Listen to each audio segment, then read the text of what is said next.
नमस्ते, आप सभी का स्वागत है आज के इस सायंकालीन संस्करण में। और आज हम बात करने जा रहे हैं भारत के उस विपक्ष की जो बारात का दिन तय है, बारात पहुंचनी है। लोकसभा इलेक्शन में हमारा सारा का सारा जो बाराती हैं यानी इलेक्शन कमीशन वाले वो भी तैयार हैं। दिन भी तय है शादी का, लेकिन दूल्हा जो है वो उनको नहीं मिल रहा है। हमारे साथ है ओंकार जी, ओंकार चौधरी जी और मनीष ठाकुर जी। तो मैं ओंकार जी से आरंभ करता हूँ कि साहब ये दूल्हे की जो तलाश है ये कहाँ तक पहुँची है? सबसे पहले तो संजय जी नमस्कार, आपके सभी दर्शकों को भी मेरा नमस्कार और मनीष ठाकुर जी आपको भी नमस्कार। नमस्कार सर। देखिए, ये तो यक्ष प्रश्न है, इसका उत्तर मिलना कोई इतना आसान तो है नहीं। उनको ही नहीं मिल रहा है जो विपक्ष में बैठे हुए हैं। उनको खुद में ही कॉन्फिडेंस नहीं है कि मुझे कोई स्वीकार करेगा कि नहीं करेगा चेहरे के तौर पर। और ऐसे ऐसे चेहरे हैं विपक्ष की तरफ से जिनकी अपनी कॉन्स्टिट्यूएंसी उस पर भी प्रश्न चिन्ह है। केजरीवाल की बात करें तो दिल्ली में 2014 में 0 सीट, 2019 में 0 सीट, 2014 में पंजाब में 4 सीटें, 2019 में 1 सीट। और वो भी जब उपचुनाव हुआ तो चली गई। यानी लोकसभा में इनकी एक भी सीट नहीं है। लेकिन मनीष सिसोदिया हों, संजय सिंह हों, इनके राघव चड्ढा हों या आतिशी हों, वो अरविंद केजरीवाल में बहुत सारी संभावनाएं देख रहे हैं कि अगर कोई चेहरा है इस देश में विपक्ष की तरफ से जो नरेंद्र मोदी को टक्कर दे सकता है तो वो अरविंद केजरीवाल ही है। यानी जिसका लोकसभा में एक भी इस समय रिप्रेजेंटेटिव नहीं है, उनको वो बहुत सीरियस कैंडिडेट मान रहे हैं। नीतीश बाबू, जिनको अभी हाल में फिर से सुविचार आया कि भारतीय जनता पार्टी के साथ आगे चलना सही नहीं है और वो फिर से लालू जी के साथ चले गए। उनको जब 2014 में वो भारतीय जनता पार्टी से अलग होकर के लड़े थे, 2 सीटें आई थी 40 में से। 2019 में जब भारतीय जनता पार्टी के साथ आ गए तो उनकी सीटें बढ़ गई, 16 हो गई। अब कौन सा ऐसा चमत्कार होने वाला है कि वो बिहार की 40 में से 2/3 सीटें जीत करके सीरियस प्राइम मिनिस्ट्रियल जो मटेरियल जिसको कहते हैं या दावेदार जिसको कहते हैं वो बन जाएंगे। अगर ममता बनर्जी की बात करें तो ममता बनर्जी ने ठीक है 2014 में बहुत अच्छा परफॉर्मेंस किया था, 30 से ज्यादा सीटें ले गई थी, शायद 34 सीटें आई थी उनकी। लेकिन वो घट करके 2019 में रह गई थी 22 सीटें और भारतीय जनता पार्टी पहुंच गई थी 18 सीटों पर। ममता बनर्जी कितनी सीटें जीत पाएंगी पश्चिम बंगाल से? और पश्चिम बंगाल के बाहर टीएमसी का क्या है? आम आदमी पार्टी का दिल्ली और पंजाब के बाहर क्या है? नीतीश बाबू का बिहार के बाहर क्या है? ये सारे ऐसे चेहरे हैं जिनके बारे में एक सेंटेंस कहा जा सकता है कि ये अपने अपने घरों में शेर हूं, ये साबित करने की कोशिश तो कर रहे हैं, लेकिन दूसरे लोग इनको शेर मानने को तैयार नहीं है। और केसीआर की अगर बात करें, वहां से 17 सीटें आती हैं तेलंगाना से। कितनी सीटें जीती थी भाई आपने पिछले लोकसभा चुनाव में? और क्या इस बार आप 17 की 17 जीतने का ख्वाब देख रहे हैं? और तेलंगाना के बाहर आपका है क्या? कहीं धनिया नहीं उगरा? तो आप कैसे प्रधानमंत्री पद के चेहरे और उम्मीदवार बन सकते हैं? इसी तरीके से शरद बाबू को ले लीजिए, शरद पवार को। पिछली बार केवल 4 सीटें आई थी, वो भी कांग्रेस के साथ मिलकर के लड़े थे तब आई थी, और कांग्रेस की केवल 1 सीट आई थी। तो इस बार महाराष्ट्र में ऐसा कौन सा चमत्कार होने वाला है इसलिए मैं कह रहा हूं संजय जी कि जितने भी ये चेहरे हैं, और राहुल गांधी के बारे में तो आखिर में मैं टिप्पणी कर ही देता हूं कि राहुल गांधी कांग्रेस को नहीं संभाल पा रहे हैं। आज भी गोवा में पूर्व मुख्यमंत्री समेत 8 कांग्रेस एमएलए भारतीय जनता पार्टी में सशरीर शामिल हो गए, और ये कन्याकुमारी से कश्मीर तक की यात्रा कर रहे हैं। पर एक बात तो मैं विश्वास के साथ कह सकता हूं राहुल गांधी के बारे में, वो कांग्रेस के अध्यक्ष रहें ना रहें, वो सर्वमान्य नेता रहने वाले हैं, और 2049 तक यानी अगले 27 साल तक भी कांग्रेस की तरफ से प्रधानमंत्री पद के दावेदार वही रहने वाले हैं जब तक उनकी उम्र 79 ईयर्स की नहीं हो जाती। जी जी, तो राहुल गांधी के बारे में आपने अंत में टिप्पणी की, मैं सीधे मनीष जी के पास चलता हूँ। मनीष जी, राहुल गांधी जो यात्रा कर रहे हैं, भारत जोड़ो यात्रा, ये भाजपा के विरुद्ध कर रहे हैं कि ये जो प्रधानमंत्री पद के विपक्ष में जो दावेदार उभर रहे हैं उनके लिए कर रहे हैं? बिल्कुल सर, सही बात आपने एक लाइन में कही, और ओंकार सर ने तो पूरे आंकड़े के साथ सब कुछ फैक्ट रख दिया है। इंटरेस्टिंग ये है कि राहुल गांधी केरल से शुरू कर रहे हैं, और कन्याकुमारी से निकल करके आए, केरल में जो ही एंट्री करा तो जो केरल की जो सरकार है, वहां जो सीपीएम की जो सरकार है, उसी ने आपत्ति दर्ज कर दी कि तुम ये भारत जोड़ो भाजपा के खिलाफ कर रहे हो, हमारे खिलाफ कर रहे हो। तो आपत्ति तो वहां से शुरू हो गई कि गुजरात से क्यों नहीं शुरू किया, हिमाचल से क्यों नहीं शुरू किया, तुम भाजपा शासित राज्यों से क्यों नहीं शुरू किया, तुम्हारा टाइमिंग गुजरात तुम जा नहीं रहे हो, मध्य उत्तर प्रदेश में तुम्हारा समय बहुत कम देर के लिए एंट्री है, पूरा ड्रामा दक्षिण में है। ये सवाल ही राहुल गांधी को हिला रहा है। और कितना भारत जोड़ो है वो आज गोवा में दिख ही गया कि पूरी आधी कांग्रेस जो है, पूरे एमएलए शामिल हो गए बीजेपी में। इंटरेस्टिंग ये है कि जब राहुल गांधी जेल जाने की इंतजार कर रहे हैं, जमानत अब रद्द होने वाली है, मां बेटे की पूछताछ चल रही है, तो ये ड्रामेबाजी माना जा रहा है कि राहुल गांधी की री लॉन्चिंग है। पता नहीं कितनी बार उनकी लॉन्चिंग होगी, भगवान जाने। लेकिन इंटरेस्टिंग चीज ये है कि भारत जोड़ो के माध्यम से कांग्रेस अपनी हैसियत से हट करके ये इन जो नए क्षेत्रीय छत्रप जो प्रधानमंत्री बनने की जो महत्वाकांक्षा पाले हुए हैं, पहले तो ममता बनर्जी ने पाला, ममता बनर्जी की हैसियत देखिए कि अब तो बिल्कुल गुम्मी लगा दी है ममता बनर्जी, आरएसएस की प्रशंसक हो गई है। अभी सर 2 दिन पहले, परसों की बात है कि नीतीश कुमार की फोटो के साथ जेडीयू ने एक तस्वीर साझा की थी। फिरोज जहांगीर गांधी की पुण्यतिथि मनाई थी। हमने आज तक नहीं देखा कि कांग्रेस पार्टी उनकी कभी पुण्यतिथि मनाती है, और मुझे ध्यान नहीं है कि कभी इससे पहले कभी जेडीयू ने कभी उनकी पुण्यतिथि मनाई। नीतीश कुमार ने कभी, क्या नीतीश कुमार के वो आइडियल है वो जहांगीर गांधी, फिरोज जहांगीर गांधी, या फिर क्या कभी वो समता पार्टी या जेडीयू के उम्मीदवार रहे? नीतीश कुमार के लिए जब कहा जाता है कि इनके पेट में दांत है, तो समझ में आता है कि नीतीश ने चोट कहां मारी है, कि तुम अपने दादा से तो जुड़ लो पहले। मुझे लगता है नीतीश यही कह रहे थे कि भारत जोड़ो निकले हो, और हर आदमी की पहचान सर गांव में पूछते हैं कौन हो, तो आप अपने पिता के बदले दादा का परिचय लोग देते हैं कि फला बाबू के पोता हैं।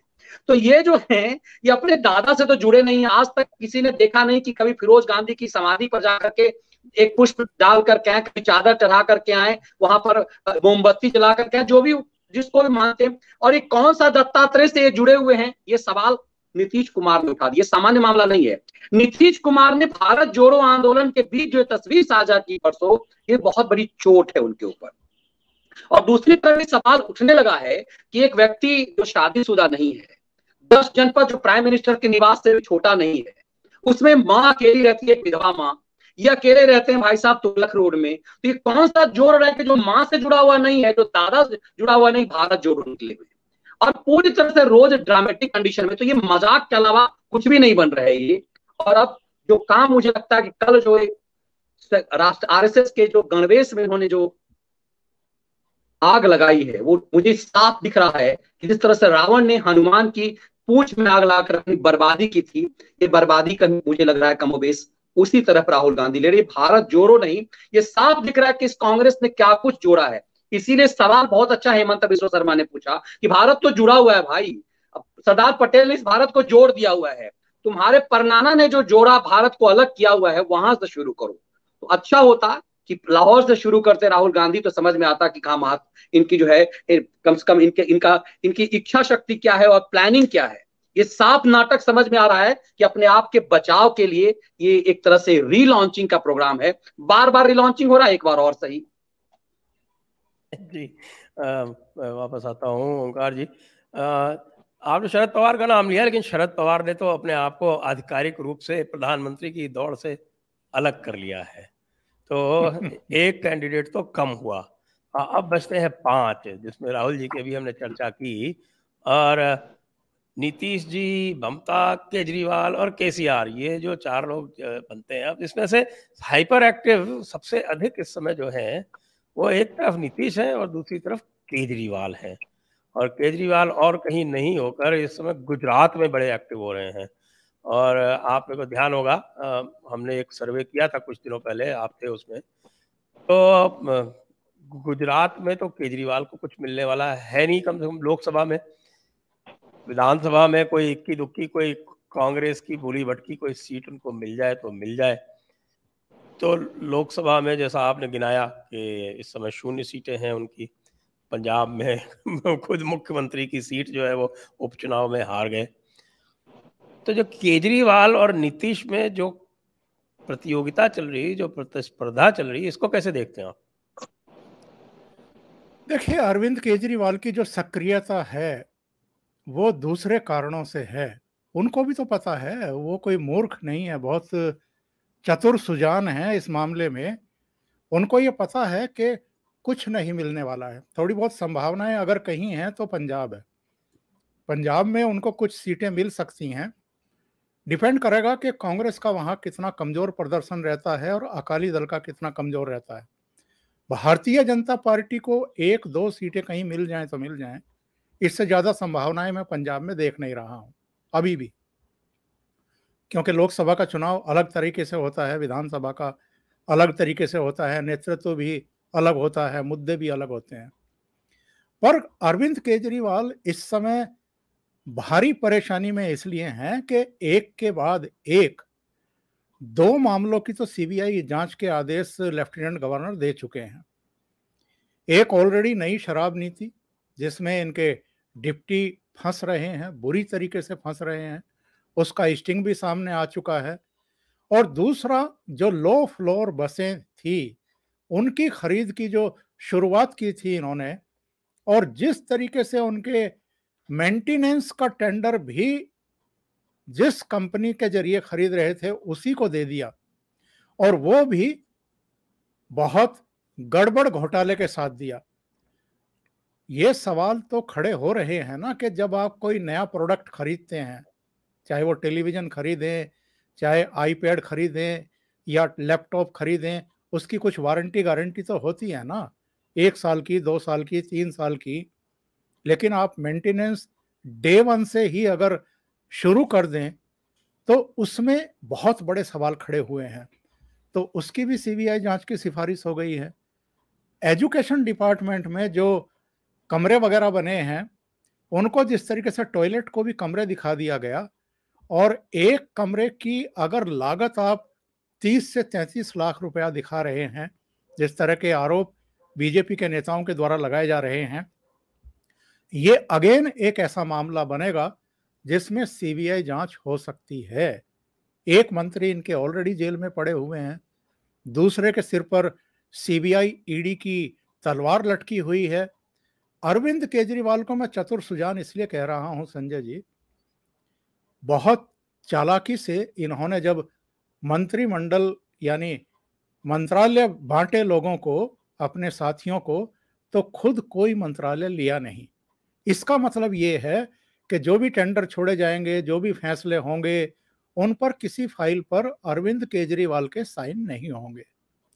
और पिछले दिनों जो लेफ्टिनेंट गवर्नर ने इनको 47 फाइलें वापस लौटाई थी, वो ये कह करके लौटाई थी कि आप इस सरकार के मुखिया हैं, मुख्यमंत्री हैं, मुझे चीफ सेक्रेटरी के सिग्नेचर या दूसरों के सिग्नेचर के साथ आपका सिग्नेचर भी चाहिए, आप सिग्नेचर करके भेजिए।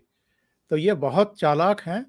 इन्होंने कोई मंत्रालय इसलिए नहीं लिया कि आगे चल करके जो खेल होने हैं या करने हैं, उसमें अगर फंसना है तो मंत्री फंसेगा, चीफ सेक्रेटरी फंसेगा, उस डिपार्टमेंट का जो प्रमुख सचिव है वो फंसेगा, जो सेक्रेटरी वगैरह हैं वो फंसेंगे, मैं बच जाऊंगा। लेकिन लगता नहीं है कि ये बच पाएंगे।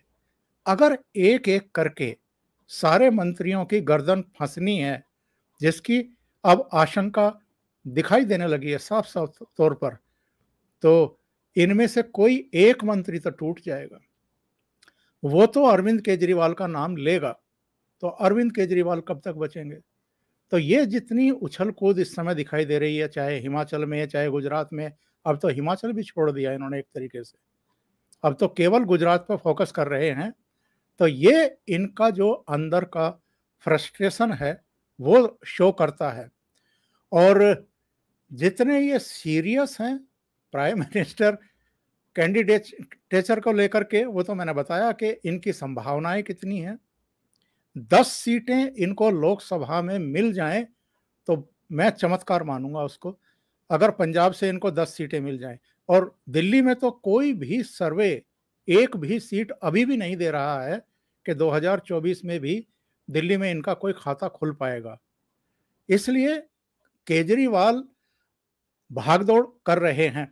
दूसरे नीतीश बाबू का आपने पूछा, तो नीतीश कुमार तो इस समय अपने आप को लाइमलाइट में लाने की कोशिश कर रहे हैं। उनको बहुत सालों से गलतफहमी रही है कि मैं प्रधानमंत्री पद का दावेदार हो सकता हूं, या मुझ में वो मतलब ताकत है, काबिलियत है। लेकिन शायद जो पैरों के नीचे से जमीन खिसकती जा रही है उसका एहसास है नहीं उनको। 2010 में 115 सीटें आई थी विधानसभा में, 2015 में ये घट करके 71 रह गई, 2020 में ये और घट करके 43 रह गई। और अगर भारतीय जनता पार्टी साथ ना हो तो लोकसभा चुनाव में क्या हाल होता है इनका, 2014 उसका श्रेष्ठ उदाहरण है। तो ऐसे में नीतीश कुमार को क्या गलतफहमी है, जिनका नाम अखिलेश यादव भी नहीं लेते, कि वो भी प्रधानमंत्री के उम्मीदवार हो सकते हैं। और बड़े दिलचस्प कुछ वाकये हुए हैं पिछले दिनों, अगर हमने गौर फरमाया हो। जब शरद पवार ने राष्ट्रपति पद के उम्मीदवार चेहरे के लिए एक बैठक बुलाई थी, तो उसमें केसीआर नहीं पहुंचे थे उपराष्ट्रपति के लिए, क्योंकि राष्ट्रपति के लिए तो ममता बनर्जी ने बुलाई थी। तो ममता बनर्जी की मीटिंग में केसीआर नहीं पहुंचे थे। जब उपराष्ट्रपति के लिए शरद पवार ने इनिशिएट किया तो ममता बनर्जी नहीं पहुंची। इसी तरीके से सब एक दूसरे को अपना नेता स्वीकार करने को तैयार नहीं है। तो नीतीश बाबू और अरविंद केजरीवाल जो भी भागदौड़ कर रहे हैं, बस ये सुर्खियों में रहने के लिए तो ठीक है, लेकिन धरातल पर वस्तु स्थिति क्या है इसको शायद समझते हुए भी लोगों को भ्रम में बनाए रखने की एक कवायद भर है इनकी। जी, और मनीष जी बताएं, नीतीश जी की बात चली तो नीतीश जी जो है पिछली बार 17 सीटें पा गए थे, और उसके ऊपर मैंने भी उस समय टिप्पणी की थी और लोगों ने भी टिप्पणी की थी कि इनको किस हिसाब से 17 सीटें दे दी, और उनके पास उस समय कोई चारा भी नहीं था। लेकिन मुझे लगता है कि इस नीतीश के साथ में पता नहीं क्यों भाजपा जो है वो सदैव रक्षात्मक मुद्रा में रही है। लेकिन तेजस्वी भी क्या इनके साथ में रक्षात्मक मुद्रा में रहने वाले हैं, क्योंकि उनका तो कोई स्टेक है नहीं दिल्ली में, वो इनको 17 सीटें दे देंगे क्या? सर मुझे लगता है कि ये जो बात प्रधानमंत्री की चल रही है, इस पे चर्चा थोड़ा सा कर लें फिर नीतीश पे जाएं। मुझे लगता है कि राहुल गांधी को छोड़ करके जितने भी ये दिखाई दे रहे हैं जिसको मीडिया ने बनाया हुआ है, चाहे वो केजरीवाल हो, नीतीश कुमार हो, केसीआर हो, ममता बनर्जी हो, ये सब चतुर खिलाड़ी हैं, लोमड़ी हैं। और इन सब में किसी को भी ये भ्रम नहीं है कि मैं प्राइम मिनिस्टर बनने जा रहा हूं। राहुल गांधी के अलावा सब समझदार हैं। सिर्फ राहुल को ही मुझे लगता है भ्रम है कि वो प्राइम मिनिस्टर कैंडिडेट हो सकते हैं इस कंडीशन में भी। नीतीश कुमार जो आपने कहा कि तेजस्वी दे देंगे क्या, मैंने पीछे भी विश्लेषण किया कि मुझे ये लगता है कि नीतीश कुमार को ये लगने लगा था कि अब बीजेपी उन्हें किसी भी समय में झटका देकर के बाहर कर देगी। क्योंकि नीतीश कुमार को ये लगने लगा था कि जो एक नैतिक बल के साथ वो बिहार के सीएम बने हुए थे, अभी 32-33 एमएलए लेकर के आप चीफ मिनिस्टर बने हुए हैं, उनको शर्म और लज्जा नहीं आ रही थी। एक बेहतर समय लगा कि सजायाफ्ता लालू यादव अभी जेल का चक्कर लगा रहे हैं, बेटा तेजस्वी, बेटी मीसा भारती और पत्नी राबड़ी देवी भी उनकी जाने वाली है जेल। तो ये भय दिखा करके कि यदि तुम्हें किसी भी ढंग से, अब जब जिस तरह से सीबीआई जांच कर रही है, ईडी जांच हो रही है, इनकम टैक्स डिपार्टमेंट का अलग जांच चल रहा है, ऐसे में किसी भी समय में तेजस्वी यादव भी जेल जा सकते हैं। लेकिन यदि सरकार बिहार में होगी तो आरजेडी गुंडागर्दी बहुत बढ़िया सड़क पे कर सकेगी। मुझे लगता है कि जो इफ्तार पार्टी में जो जिस दिन लालू प्रसाद यादव के पत्नी के घर, राबड़ी देवी के घर नीतीश गए, उसी दिन ये धमका दिया, डरा दिया कि यदि सरकार तुम्हारी नहीं रही तो पूरा कुनबा जेल जाओगे। एक ही तरीका है कि जेल से बच सकते हो कि तुम्हारी सरकार रहेगी तो तुम्हारे कार्यकर्ता जो है उत्पात मचा सकते हैं। और इसका प्रमाण था कि कैसे जब अग्निवीर का मामला आया तो पूरे देश में सिर्फ बिहार जल रहा था और बिहार में नीतीश कुमार की सरकार थी। ये साफ दिखा कि आरजेडी के गुंडों को नीतीश कुमार की सरकार ने खुला छूट दे दिया। यदि सरकार यदि जब तक नहीं चाहेगी, कई दिनों तक सड़कों पर उत्पात नहीं हो सकता। जिस तरह से अरबों की संपत्ति बिहार में जली, ऐसा नहीं है कि सिर्फ बिहार के अलावा देश के दूसरे हिस्से में अग्निवीर के लिए का विरोध नहीं था, लेकिन बिहार में ही सिर्फ क्यों ट्रेनें जली, बिहार के अलावा क्यों नहीं ऐसा हुआ? ये इसलिए कि सरकार का सपोर्ट था और एक तरह से इंडिकेट कर दिया गया कि जब सरकार का सपोर्ट होता है तो कार्यकर्ता गुंडागर्दी कर सकते हैं। तो जिस दिन लाल राबड़ी देवी के घर पे सीबीआई के अधिकारी आएंगे तो बिहार में यदि सरकार अपनी रहेगी तो बच सकते हो। इसीलिए कि सरकार में यदि तुम एक लालच दिया गया कि इस विपक्ष में तुम कुछ नहीं कर सकते हो और नीतीश को बचाव करना था। मुझे व्यक्तिगत रूप से लगता है कि नीतीश को भ्रम नहीं पाले हुए हैं कि प्राइम मिनिस्टर वो बन सकते हैं, ना ही केजरी को किसी भी ढंग का भ्रम है। केजरीवाल जो ड्रामा गुजरात में कर रहे हैं, उन्हें सिर्फ ये लग रहा है कि वो विकल्प बन सकते हैं कांग्रेस पार्टी का, क्योंकि कांग्रेस खारिज हो रही है। इसीलिए केजरी की पॉलिटिक्स मुझे लगता है कि भारत में सबसे बेहतरीन ये हो रही है कि उन्होंने तुष्टीकरण के वोट को, जो भाजपा विरोधी जितनी भी पार्टियां देश में, वो सब तुष्टीकरण के वोट को एक तरह से कहीं ना कहीं लालच देती है। केजरीवाल ने दिल्ली में, इस देश में पहला नेता केजरीवाल थे जिसने जामा मस्जिद के इमाम को कह दिया कि हमें तुम्हारा सपोर्ट नहीं चाहिए। जबकि आपने देखा होगा कि ओंकार का तो लंबा अनुभव इस पत्रकारिता का इस रूप में भी है कि कैसे लोग विश्वनाथ प्रताप सिंह से लेकर उसके पहले के दौर में भी लोग घुटने के बल होते थे जामा मस्जिद के इमाम के सामने में। केजरी पहला शख्स थे जिसने 2013 में कहा था कि मुझे तुम्हारा सपोर्ट नहीं चाहिए। केजरीवाल दिल्ली में भी सपोर्ट नहीं मानते। हाँ, एक अमानतुल्लाह खान को छुट्टा छोड़ रखा है, वैसे ही गुजरात में वो करेंगे, वैसे ही पंजाब में करेंगे। तो भ्रम मुझे लगता है प्राइम मिनिस्टर के लिए किसी को नहीं है। प्राइम मिनिस्टर के लिए यदि भ्रम किसी को है तो सिर्फ राहुल गांधी को है। लेकिन क्षेत्रीय छत्रपों के कारण भारत की जो खैराती मीडिया जिसे मैं कहता हूं, ये भारत के जो लुटियन दलाल हैं, उन सब की अपेक्षाएं, आप जितने बड़े बड़े पत्रकारों को देख लीजिए, लुटियन जिनका पिछले 8 साल से जिनकी दुकानें बंद हो चुकी है, जिनको बेहतरीन क्वालिटी की शराब नहीं मिल रही है, विदेश यात्रा प्रधानमंत्री के विशेष विमान से नहीं कर पा रहे, वो संपादक जो अपने फ्रंट पेज पर लिख नहीं पा रहे हैं कि प्रधानमंत्री के विशेष विमान से, ये चिरकुटाई का दौर चला गया। मुझे लगता है कि वो सब माहौल बना रहे हैं क्षेत्रीय छत्रपों को कि तुम प्रधानमंत्री बन जाओगे, कांग्रेस अगुवाई करेगी, अगुवाई तो कांग्रेस ही करेगी, लेकिन ये सपना नीतीश कुमारों को दिखाया जा रहा है, केजरीवालों को दिखाया जा रहा है, केसीआरों को दिखाया जा रहा है, लेकिन ममता बनर्जी साजिश को समझ चुकी हुई है। इसलिए ये लड़ाई कहां है? मुझे लगता है कि सिर्फ एक छलावा के अलावा कुछ भी नहीं है, और ये छलावा लुटियन दलाल ज्यादा बेहतर तरीके से कर रहे हैं और उसमें कहीं ना कहीं वो सफल हो रहे हैं। जी, अब ये जो मुख्य पात्र दो हैं, नीतीश और केजरीवाल को छोड़ के अब आते हैं हम थोड़ा ममता दीदी के ऊपर। तो ओंकार जी, ममता दीदी के क्या हाल चाल है? देखिए, ममता बनर्जी भयंकर तनाव के दौर से गुजर रही हैं, और मैं किस लिए कह रहा हूं ये बातें। अब जरा याद करिए, जब वो दिल्ली आई थी नीति आयोग की बैठक में भाग लेने के लिए, और जब राष्ट्रपति से मिलना था, प्राइम मिनिस्टर से भी मिली थी, किस कदर चुप्पी साधे हुए थी। चुप्पी इस मामले में कि जब जब भी वो दिल्ली आई हैं, या बीच में मुंबई गई थी जब शरद पवार से, उद्धव ठाकरे से मिलने के लिए, उस समय भी कितनी वोकल थी। कलकत्ता में भी, दिल्ली में भी और मुंबई में भी मीडिया से बात की थी, यूपीए के अस्तित्व को लेकर के, कांग्रेस को लेकर के, राहुल गांधी को लेकर के उन्होंने बयानबाजी की थी। लेकिन इस बार जब वो दिल्ली प्रवास पर थी तो एकदम खामोश थी, कुछ खास बयान दिए नहीं, मीटिंग में शामिल हुई और वापस कलकत्ता लौट गई। क्यों हुआ ऐसा? वजह क्या है?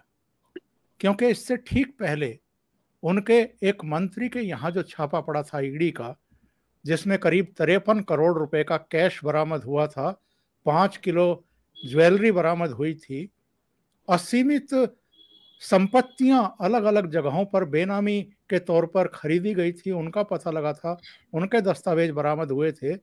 और फिर इनके एक और करीबी जो मवेशी तस्करी के मामले में अनुव्रत मंडल, वो गिरफ्तार हुए। उसके बाद ममता बनर्जी को बहुत अच्छे तरीके से इस बात का एहसास हो गया कि चीजें बहुत तेजी से आगे बढ़ रही हैं। एक और बात, Calcutta high court, supreme court 2 मई की हिंसा के बाद करीब करीब 2-3 महीने, बल्कि मैं कहूंगा कि 4 महीने तक लगभग खामोश थी। लेकिन उसके बाद कलकत्ता हाई कोर्ट ने कम से कम 7 से 9 मामलों में ममता बनर्जी सरकार पर कोड़े फटकारे हैं। एक तरीके से कटघरे में खड़ा किया है सरकार को, जवाबदेही सुनिश्चित करने का पूरा पूरा बंदोबस्त कर दिया है। ममता बनर्जी इस समय खौफजदा हैं, डरी हुई हैं। तीसरे, भारतीय जनता पार्टी 2 मई की हिंसा के बाद बैकफुट पर दिखाई दे रही थी। नरेंद्र मोदी और अमित शाह जिस तरीके से रिएक्ट नहीं कर रहे थे, उसको लेकर के लोगों में अच्छी खासी नाराजगी देखने को मिल रही थी। और ये बातें कही जाने लगी थी कि पश्चिम बंगाल में इसका भारतीय जनता पार्टी को बड़ा खामियाजा भुगतना पड़ सकता है। लेकिन इधर जो कल की घटना हुई है पश्चिम बंगाल में, भारतीय जनता पार्टी का जो आक्रामक रुख दिखाई दे रहा है, जिसमें पुलिस की तरफ से भी ज्यादतियों की खबरें आ रही हैं, भारतीय जनता पार्टी के वर्कर्स के बीच में जो लोग थे उनके द्वारा भी पुलिस की गाड़ी जलाई गई, हिंसा हुई है। ये सारी चीजें बताती हैं कि 2024 का चुनाव ममता के लिए बिल्कुल आसान रहने वाला नहीं है। जो एक तरफा दिखाई दे रहा था वैसी सिचुएशन नहीं है। और ना भूलें हम आखिर में कि अभिषेक बनर्जी, उनकी पत्नी रुजिरा और साली, तीनों इस समय ईडी के रडार पर हैं। और ममता बनर्जी को कहीं ना कहीं लग रहा है कि कुछ अप्रिय हो सकता है आने वाले दिनों में। इसलिए वो जो सारी स्थितियां, परिस्थितियां इस समय वेस्ट बंगाल में बनती हुई दिखाई दे रही हैं, उसमें खामोश रहना ज़्यादा बेहतर समझ रही है। बीच बीच में 1-2 बयान जरूर उनके आए हैं, लेकिन जो विपक्षी ध्रुवीकरण का पूरा एक इस समय पाखंड चल रहा है, मैं पाखंड ही कहूँगा इसको, उससे वो अपने आप को निरपेक्ष रखे हुए हैं। और उन्होंने बीच बीच में ये बताया भी है कि कांग्रेस तो बिल्कुल स्वीकार नहीं, राहुल गांधी तो बिल्कुल ही स्वीकार नहीं। तो कुछ कुछ मामलों में वो स्टैंड ले रही हैं। और जो मनीष जी ने बताया था कि 2002 की तरह आरएसएस की प्रशंसा करना, ये क्या शो करता है? जी जी, मैं दर्शकों से अनुरोध करूंगा कि वे प्रश्न पूछ सकते हैं, और प्रश्न पूछने के लिए व्हाट्सएप का भी प्रयोग कर सकते हैं और सुपर चैट का भी प्रयोग कर सकते हैं। साथ में दर्शकों से यह भी अनुरोध है कि कृपया आप वीडियो को शेयर करें, आप उसे लाइक भी करें, चैनल को सब्सक्राइब करके, और साथ में बेल आइकॉन भी आप दबा लें। और हमें सपोर्ट करने के लिए डिस्क्रिप्शन में दिए हुए लिंक्स पर जाकर कर सकते हैं। तो हम आगे चलते हैं। ममता दीदी की बात करी तो ममता दीदी, ऐसा लगता है मनीष जी कि अब उन्होंने दिल्ली का सपना छोड़ दिया है और बंगाल तक ही सीमित रहने का विचार कर लिया है। बिल्कुल, ममता बनर्जी को फायर ब्रांड कहा जाने लगा, और कहा जाने लगा कि ममता बनर्जी जिस ताकत के साथ मोदी पे हमला कर सकती हैं, दूसरा नहीं कर सकता। और ये उम्मीद मोदी विरोधियों में ममता बनर्जी ने बढ़ाई थी। और हाल ही में जो एक तरह से जो कुंद हुआ है ममता बनर्जी की धार, जैसे कहते हैं ना कि तोते में जान बसी है, ममता बनर्जी की पूरी जान उनके भतीजे में बसी हुई है, और भतीजा की जान लगता है साली में बसी हुई है। अब साली बीबी से पहले जेल जाने वाली है, और यहाँ तो बड़ा मजाक में लोग कहते हैं कि सारी खुदाई एक तरफ, जोड़ू की भाई एक तरफ, तो जोड़ू की बहन है, तो ज्यादा प्रिय हैं। और पूरा मामला दिख रहा है कि पूरा जो पैसे का ट्रांजैक्शन है वो मेनका गंभीर के अकाउंट में है। और जिस तरह से कोलकाता हाईकोर्ट का आदेश था और पूरा मामला दिल्ली के लिए बुलाया गया था मेनका गंभीर को, जो अभिषेक इनकी साली हैं, मतलब ममता बनर्जी के भतीजे की साली, ये निर्देश कोलकाता हाईकोर्ट से लिया गया कि दिल्ली में पूछताछ की जरूरत नहीं है, आप बंगाल में पूछताछ करिए। कमाल की बात यह है कि जब बंगाल में पूछताछ करने की बारी आई तो बिना जांच एजेंसी की जानकारी दी वो बैंकॉक भाग रही थी और उधर आ गई। इसका मतलब साफ है कि चोर के दानी में तिनका है। अभिषेक बनर्जी की जान जिस तोते में बसी हुई है उसकी गिरफ्तारी बहुत जल्दी होनी है। और जो ही उसकी गिरफ्तारी हुई कि तय, क्योंकि परसों पूछताछ भी हुई है उसके साथ, 1.5 घंटा तो एयरपोर्ट पे पूछा, इमिग्रेशन डिपार्टमेंट ने धर लिया। तो इसका मतलब है कि ममता बनर्जी जो एक सादगी, हवाई चप्पल और एक सूती साड़ी, एकदम सस्ती वाली सूती साड़ी का जो आवरण है, और जिस तरह मैं केजरीवाल के लिए कहता हूं, केजरीवाल को कोई समझाता नहीं है कि भाई तुम्हें 38 नंबर की शर्ट आती है, 46 नंबर की शर्ट क्यों पहनते हो। कोई ये नहीं बताता कि ये थोड़ा जो कम से कम बीवी भी तो ये बता सकती थी। ये जो ड्रामेबाजी भारतीय राजनीति में है, मुझे लगता है एक साथ ये खुल रहा है दिल्ली और कोलकाता में।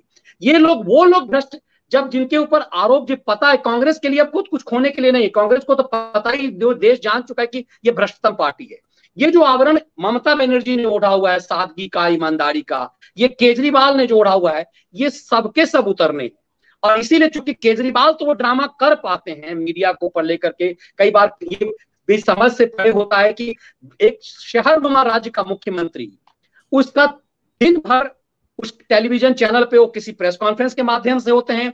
आप देखिए कि यूपी से लेकर के कन्याकुमारी तक किस राज्य के चीफ मिनिस्टर को आप दिन में, आप महीनों में एक बार भी प्रेस कॉन्फ्रेंस उसका देखते हैं, केजरीवाल को छोड़ के। केजरीवाल है कौन? एक शहरनुमा, एक नगर निगम राज्य के मुख्यमंत्री की तरह। लेकिन ये चीजें दिख रहा है कि लेकिन इन सब चर्चों के बीच ममता बनर्जी गायब क्यों है? दिल्ली की लुटियन मीडिया ने बार बार ममता बनर्जी दिल्ली आती थी, ये गायब क्यों है?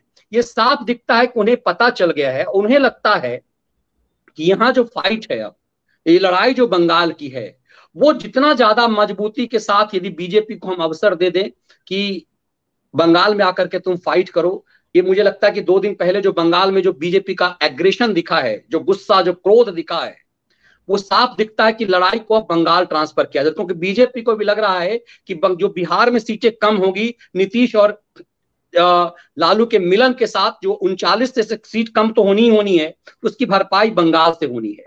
और इसके बावजूद ममता की चुप्पी, ये चौंकाने वाली बात है। तो ममता को लग रहा है कि बहुत कुछ तबाही होनी है, ये प्रधानमंत्री बनने के सपने में उन्हें बहुत कुछ खोना है, और मुझे लगता है उसी को बैलेंस कर रही है ममता बनर्जी।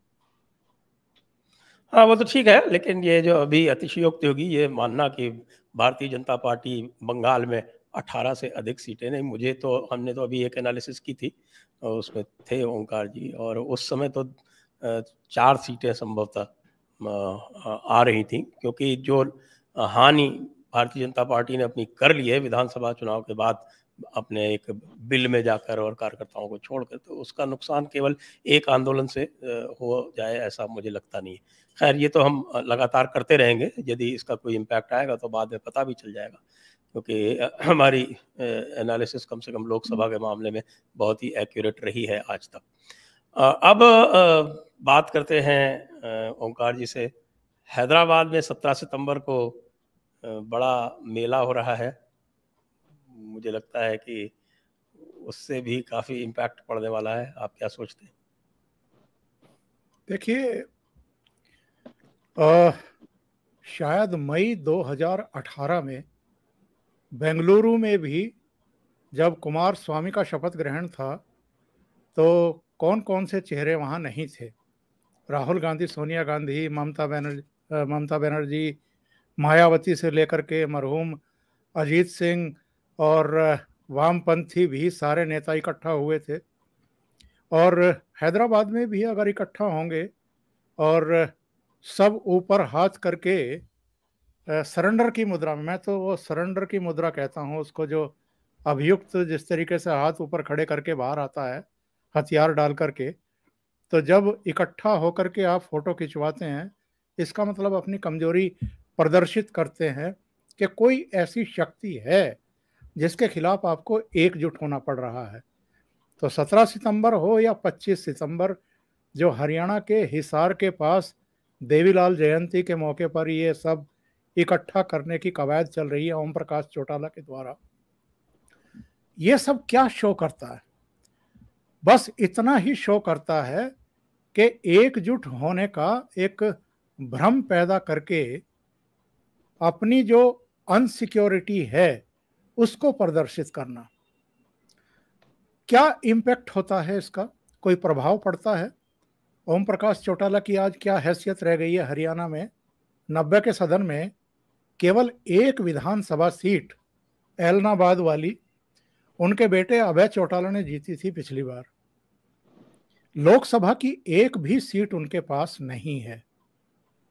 इसी तरीके से अगर अलग अलग नेताओं का हम पूरा पतरा खोल करके बैठ जाएं तो सबका पता लग जाएगा कि इनके पल्ले में है क्या, और इनमें से आधे से अधिक की तो राजनीतिक जमीन लगभग खिसक चुकी है। 2019 से पहले का एक वाकया याद करिए।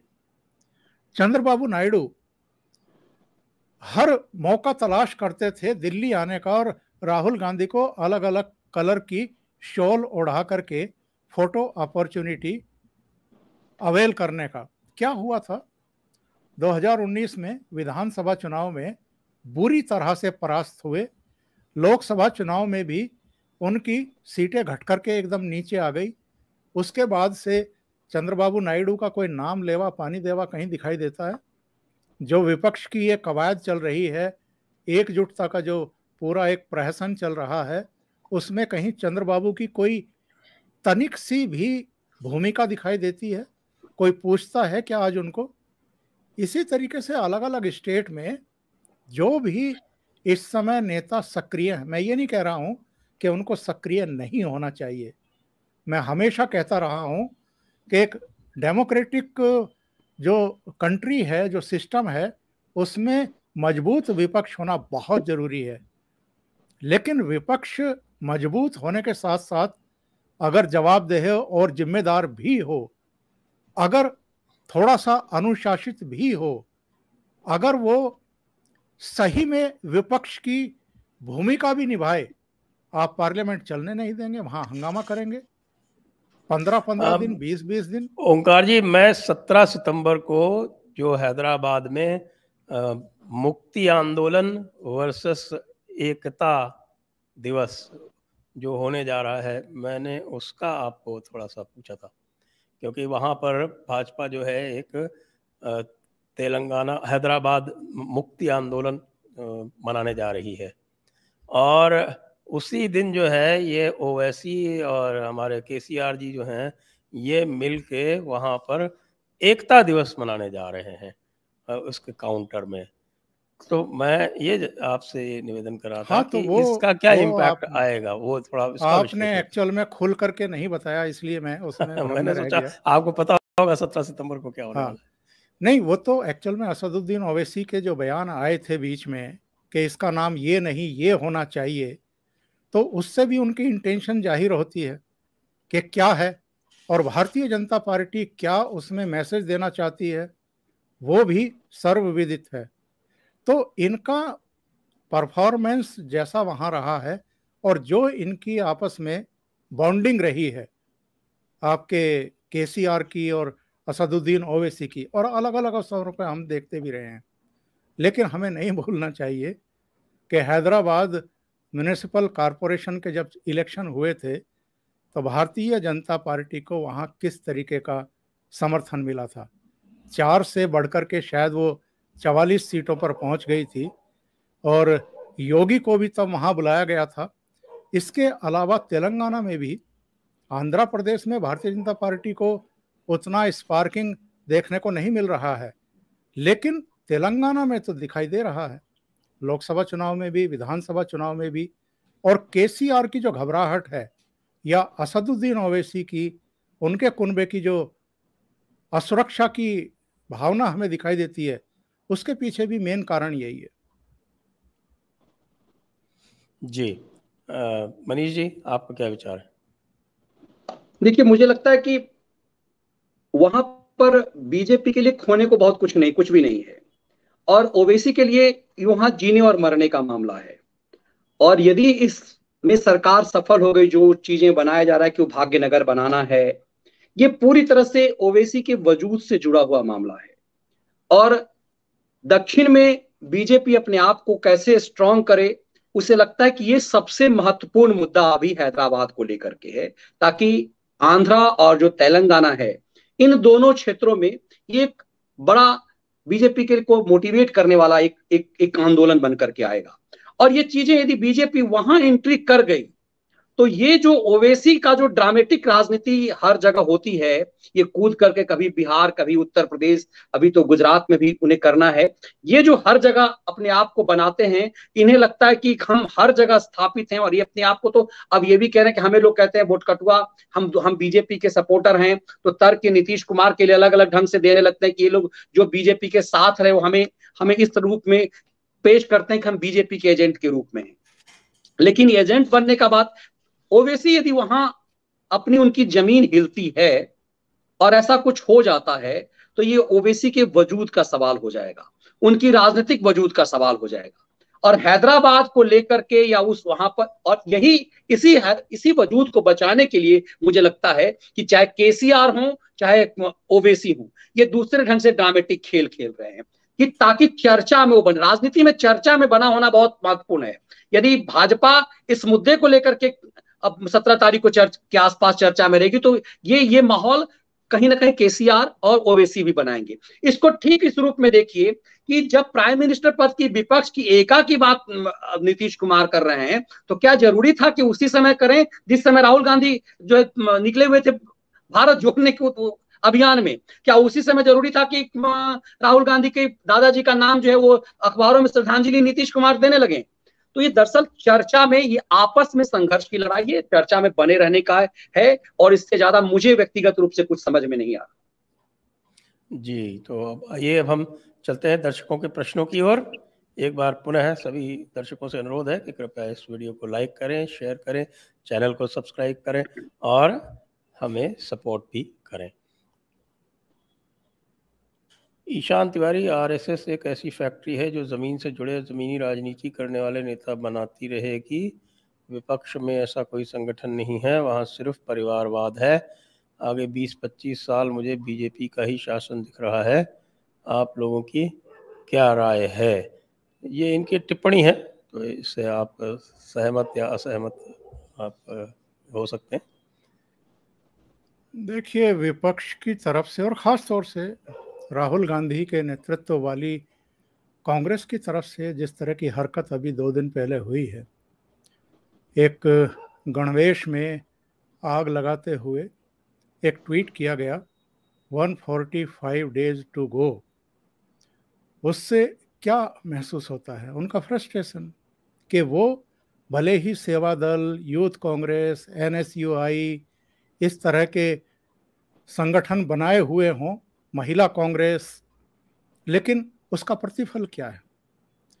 लेकिन आरएसएस जो अब से पहले यानी 2014 से पहले ये माना जाता था कि वो एक अम्ब्रेला की तरह है, और भारतीय जनता पार्टी हो, एबीवीपी हो या दूसरे जो आनुषंगिक संगठन हैं, वो सब उसकी छत्र छाया में काम करते हैं। ये सब उसकी राजनीतिक विंग है या दूसरे काम करने वाले हैं। लेकिन आज की तारीख में तो हालत ये है कि भारतीय जनता पार्टी वो आरएसएस के नेतृत्व पर भी कई बार भारी पड़ती हुई दिखाई देती है। तो आरएसएस जो जमीन पर काम करता है, बजाय उसका एक मूल्यांकन करने के, देखने के जाकर के वो एक्चुअल में कर क्या रहे हैं, आरएसएस के बारे में राजनीतिक कारणों से और राजनीतिक स्कोर करने के लिए, या कहना चाहिए कि जो मुस्लिम वोटर है उनके तुष्टीकरण के लिए, उनको यूनाइट रखने के लिए अपने लिए पक्ष में जिस जिस तरह की हरकतें पॉलिटिकल पार्टियां करती रहती हैं, और विशेषकर मैं अगर कांग्रेस की ही बात करूं, वो करती रहती है कि सावरकर को भी गाली दो और आरएसएस को भी हर तीसरे चौथे दिन कुछ ना कुछ इस तरह के उपहास उड़ाओ या मजाक करो या इस तरह की हरकतें करो जो की गई है। इससे नतीजा क्या निकलता है? अतीत में जिस तरह की बातें कही गई हैं, जिस तरह के अपमानजनक व्यवहार हुए हैं, टिप्पणियां की गई हैं, उसका नतीजा तो अब तक भुगत रही है कांग्रेस, और इसका हमेशा रिएक्शन बहुत स्ट्रांग होता है। ये ऐसी हरकतें करके अगर इस खुशफहमी में हैं कि हमको इसका कुछ फायदा मिलने वाला है, तो जो रिवर्स पोलराइजेशन होता है, ध्रुवीकरण होता है, प्रतिक्रिया होती है, वो उसका कई गुना हो जाती है कई बार। तो ये नहीं समझ पा रहे हैं अभी तक। जी, अगला प्रश्न है सौरभ कुलकर्णी, एस्ट्रोलॉजर नरसिम्हा राव प्रेडिक्शन। देखिए, हम एस्ट्रोलॉजर्स के प्रेडिक्शन पे बात नहीं करते हैं, इसलिए आपने जो कहा है केवल उसको दोहरा देंगे, उस पर कोई टिप्पणी नहीं लेंगे। कि Mamata Banerjee government will fall before April 2023, Yogi ji will resign as CM and move to central, Modi ji will retire from PM post. ये आपका विचार है, नरसिम्हा राव जी का विचार है। हम इसके ऊपर न तो टिप्पणी करेंगे, न हम टिप्पणी का आग्रह करेंगे। No game play, don't you think demography is not in favour of BJP in West Bengal as 33% Muslim and 95% Muslim vote Didi, only 40-50% Hindu will vote for BJP. Easy win for ममता। तो भाई एज इलेक्शन एनालिस्ट मैं आपको ये कह सकता हूँ कि 34.5% असम में यदि भारतीय जनता पार्टी जीत सकती है, 90-95% मुस्लिम वोट उनकी तरफ पड़ते हुए, तो डेमोग्राफी का प्रश्न नहीं है। प्रश्न वहाँ संगठन के सुदृढ़ होने का है और वहाँ पर जमीन पर खड़े होकर फाइट करने का है। ईशान तिवारी जी, मुझे लगता है हाईकोर्ट में बीजेपी ने अपनी पैठ बना ली है। जिन राज्यों में बीजेपी नहीं है, वहीं राज्यपाल और हाईकोर्ट मिलकर सरकार की बैंड बजा रहे हैं। ईडी और सीबीआई तो पीछे लगा ही सकते हैं, इस कारण से विपक्ष कुछ कर ही नहीं पा रहे हैं। मनीष जी। जी अब इन सब सवालों का जवाब देना बड़ा मुश्किल होता है सर।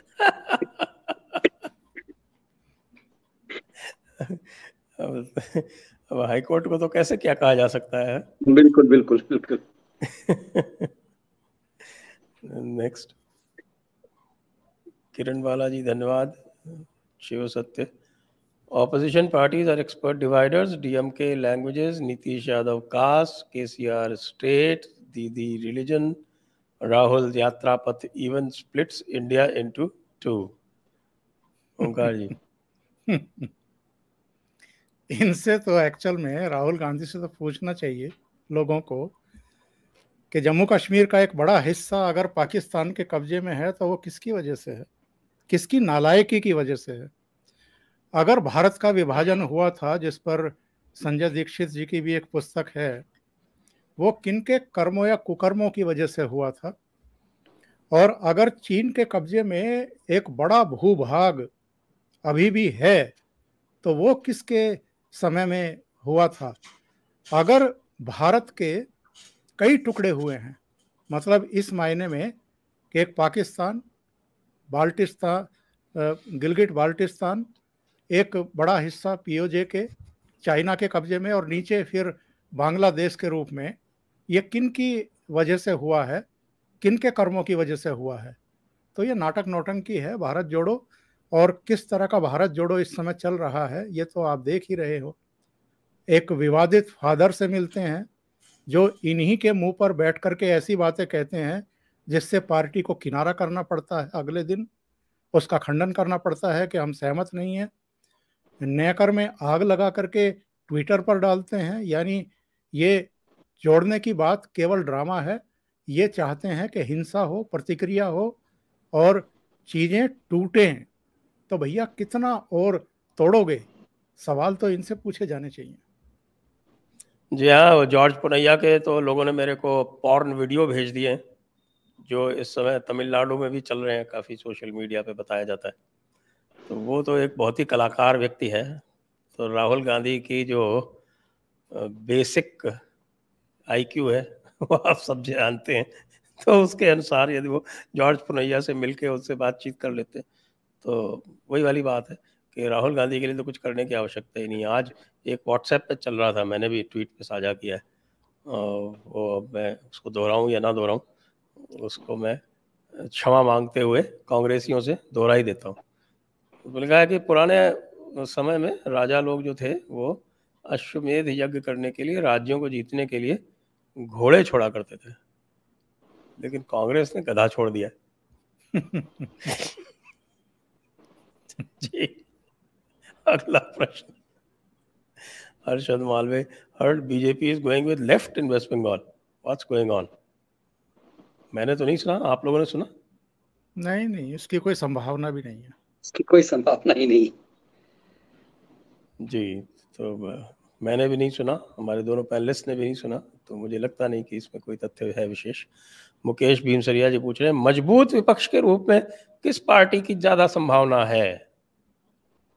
आप दोनों लोग एक एक करके अपना मत बता सकते हैं। देखिए, मुझे लगता है कि विपक्ष के रूप में कांग्रेस के अलावा दूसरा कोई है नहीं, और जितनी पार्टियां हैं सबके सब अपने अपने राज्य में सीमित हैं।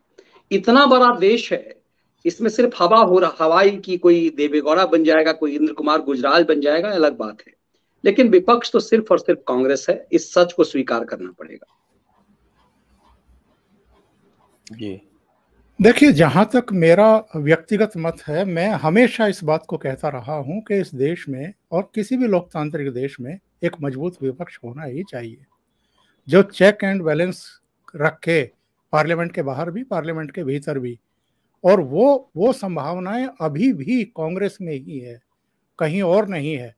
पर कांग्रेस को इसके लिए बहुत बड़े काम करने पड़ेंगे, वो कर नहीं सकती है, क्योंकि राहुल गांधी ने तय कर लिया है कि ना मैं करूंगा ना किसी को करने दूंगा। जैसे नरेंद्र मोदी कहते थे कि ना खाऊंगा ना खाने दूंगा, इसी तरह राहुल गांधी ने तय कर लिया कि ना खुद करूंगा ना किसी को करने दूंगा। तो कांग्रेस भी एक जिम्मेदार विपक्ष और मजबूत विपक्ष के तौर पर इस्टेब्लिश हो पाएगी फिर से, लगता नहीं है। अब तो इसके सीनियर नेता ही कहने लगे हैं कि ये मूर्छित अवस्था में है और हम संजीवनी की तलाश में निकले हैं, कन्याकुमारी से लेकर के कश्मीर तक। पता नहीं राजस्थान आते आते क्या होगा, यहाँ तो आपस में जूतियां चल रहे हैं।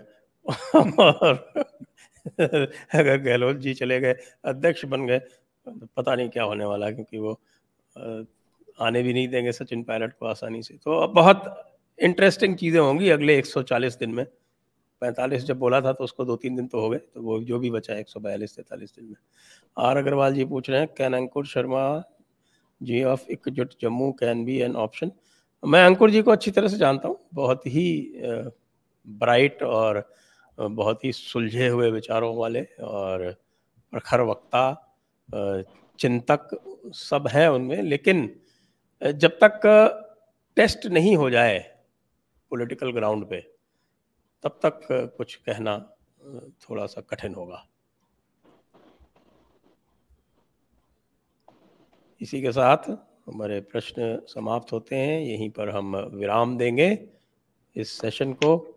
आप सभी दर्शकों का बहुत बहुत धन्यवाद। ओंकार जी को बहुत बहुत धन्यवाद। मनीष जी, आपको भी बहुत बहुत धन्यवाद। जय हिंद, वंदे मातरम। वंदे मातरम।